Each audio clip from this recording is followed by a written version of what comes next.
You've probably heard the term future ready thrown around a lot, right? Especially when we talk about education. But what does it actually mean? Is it all about, coding and robots? Or is it something deeper?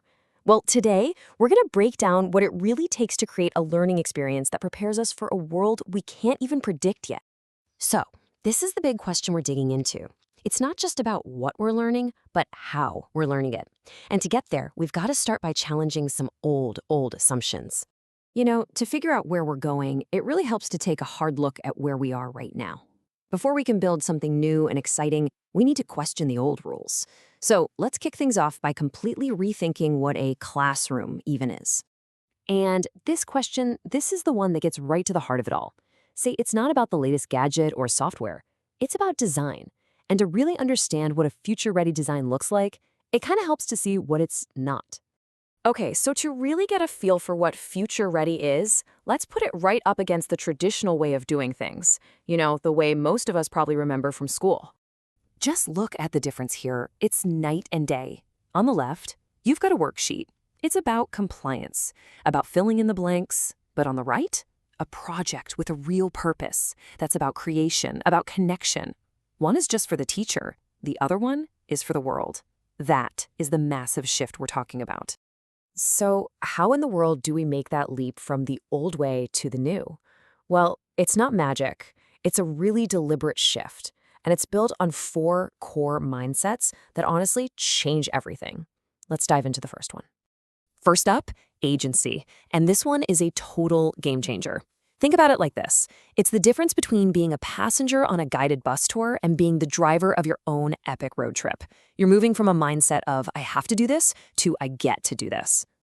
And agency isn't just some vague feeling. It's built through giving people real, meaningful choices. When you get to decide how you're going to show what you've learned, or when you get to write your own goals, you're not just a student anymore. You are in the driver's seat. Okay, mindset number 2 is inquiry. And this one basically flips the whole traditional model on its head. Instead of starting with a bunch of answers you have to memorize, it all starts with a great question.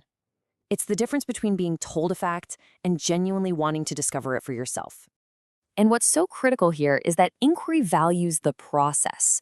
That quick write, for example, it's not about getting the right answer. Nope, it's about exploring your own thoughts. And when feedback starts with, I wondered, it's not a criticism. It's an invitation to just keep thinking, to go deeper.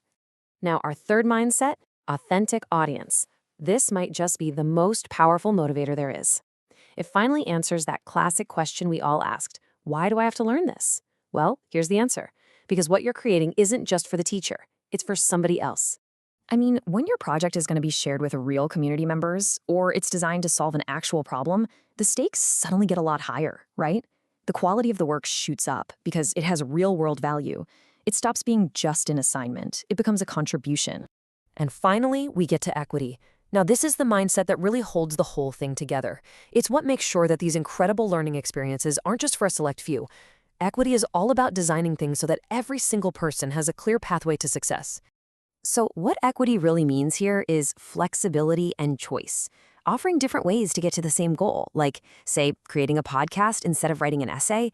That's not about making things easier. It's about honoring the fact that talent and intelligence look different in different people. It makes sure everyone can bring their unique strengths to the table. So what happens when you combine all of this? Agency, inquiry, audience, and equity. Well, you don't just get a slightly better version of the old system. You get a total, ground-up transformation. This chart just lays out that transformation perfectly. Every single one of these is a massive shift. The teacher's role goes from being the dispenser of knowledge to being a facilitator of discovery. The student goes from being a passive recipient to an active co-creator. You put them all together and you have a complete redesign of what it even means to learn. It's a whole new map. Okay, I know, that was a lot.